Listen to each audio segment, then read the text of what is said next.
Social media জান্নাতের রাস্তা নাকি গুনাহের দরজা। আজ আমরা এমন এক সময়ে বাস করছি যেখানে আমাদের হাতের ছোট একটি ডিভাইস আমাদের জান্নাতের কারণও হতে পারে, আবার জাহান্নামের পথও খুলে দিতে পারে। হ্যাঁ, আমি বলছি সোশ্যাল মিডিয়ার কথা।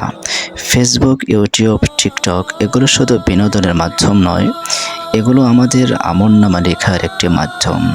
একটা প্রশ্ন করি, আপনি শেষ কবে এমন কিছু পোস্ট করেছেন যেটা দেখে কেউ আল্লাহকে স্মরণ করেছে?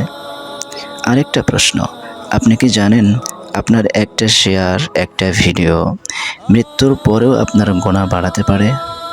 রাসূল আরবি সাল্লাল্লাহু আলাইহি ওয়াসাল্লাম ইরশাদ করেছেন, যে ব্যক্তি কোনো খারাপ কাজের প্রচলন করে সে তার গুনাহ বহন করবে এবং যারা তা অনুসরণ করবে তাদের গুনাহও পাবে।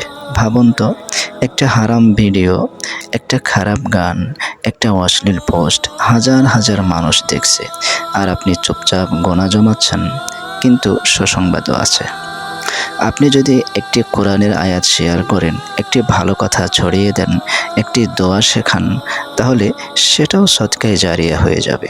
আপনার মৃত্যুর পরেও আপনার আমলনামা বন্ধ হবে না।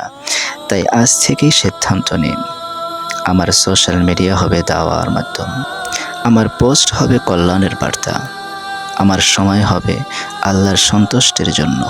মনে রাখবেন, এই দুনিয়া অস্থায়ী, কিন্তু আপনার অনলাইন কাজের ফলাফল চিরস্থায়ী। আজ আপনি কি বেছে নেবেন, লাইক আর ভিউ নাকি আল্লাহর সন্তুষ্টি? যদি এই কথাগুলো আপনার হৃদয়ে লাগে তাহলে ভিডিওটি শেয়ার করুন, হয়তো আপনার একটি শেয়ার কারো হৃদায়াতের কারণ হয়ে যাবে।